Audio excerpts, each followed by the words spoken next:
What's up? How y'all doing? It's Lugamonger. What is this? You know?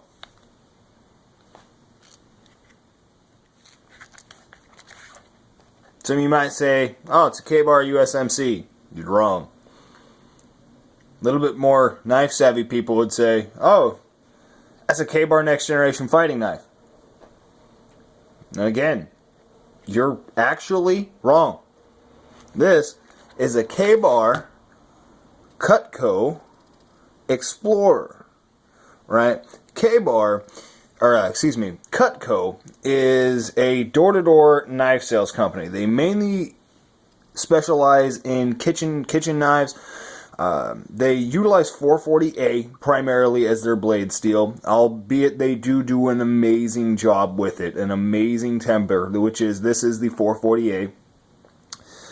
Cutco Corporation, Kabar is actually a subsidiary company of the Cutco Corporation, right?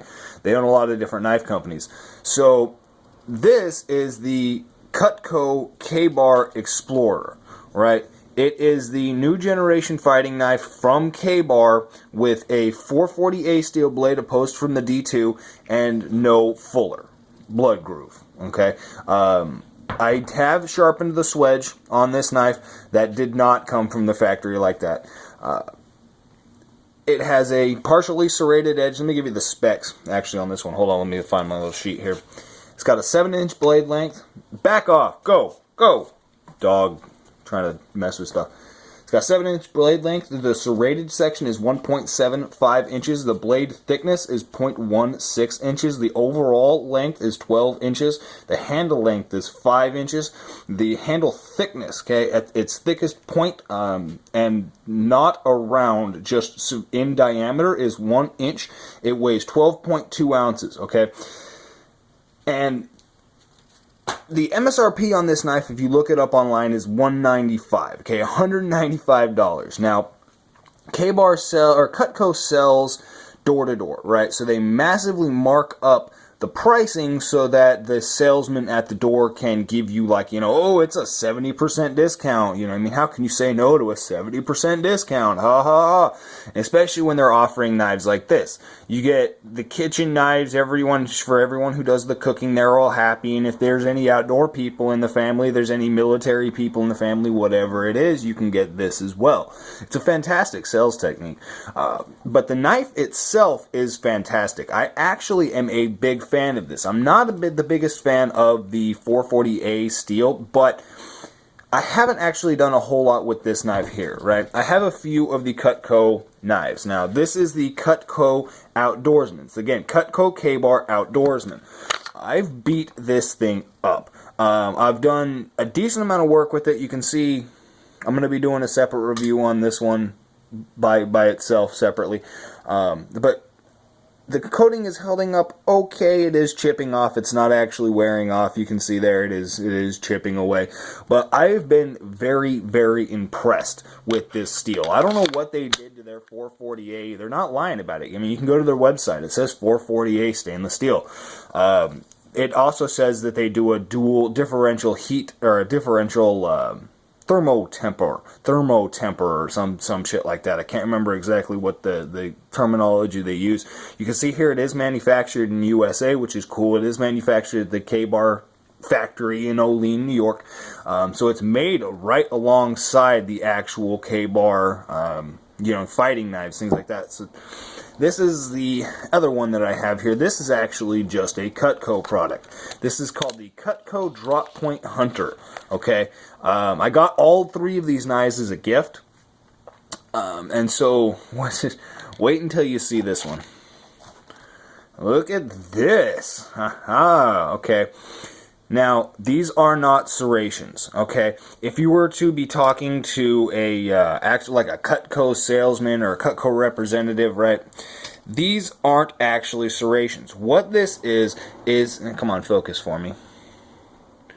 If I can actually get it to come into focus here. Give it something to look at. There we go, right? This is a double D edge. Okay, and what that means is it's sharpened on all three sides. It's sharpened on this direction, it sharpened on that direction, and it sharpened in the middle, right? So it's different from normal serrations somehow. I don't actually know how, but they're very specific on that. This is all joking, by the way. These are fucking serrations, but they're very specific that somehow the double the edge is better. I don't know what this knife is for.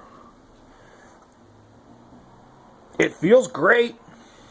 You can't carve with it. It just bites too heavily into the wood. I mean, you can take off fucking chunks with it, but I don't know. I'll probably do a separate impressions video with this knife as well.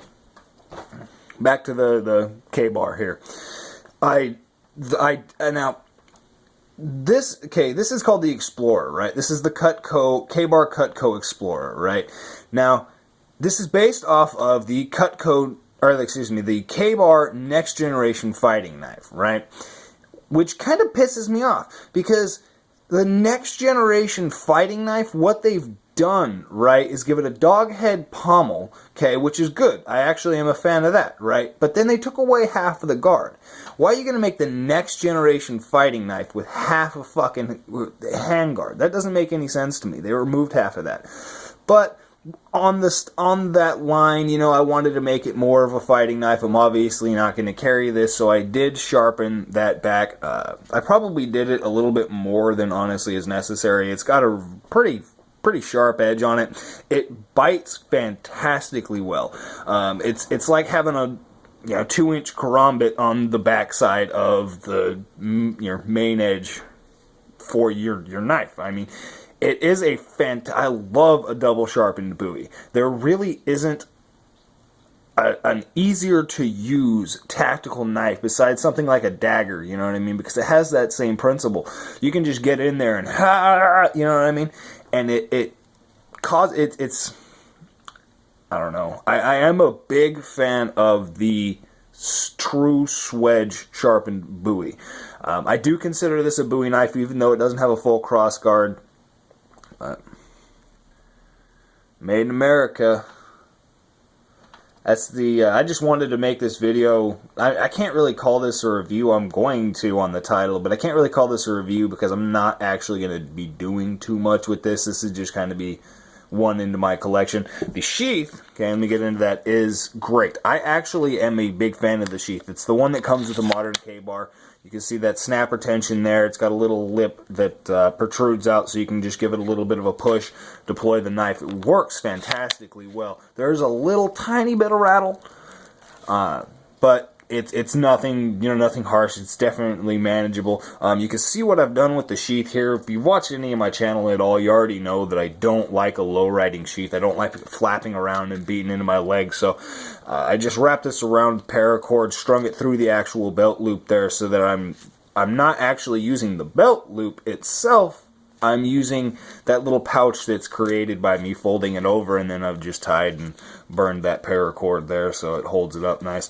Holds it a little bit higher on my belt line. I'm probably going to remove this, but I don't want to damage the sheath, so I'm just leaving that there. It rides like that on my belt line if I ever am going to carry this, which I'm probably not, but that's the Cutco Kabar Explorer from Olean, New York. Crazy ass knife. So if a Cutco salesman ever comes to your door, you might not want to turn them away so quickly. Y'all have a good one.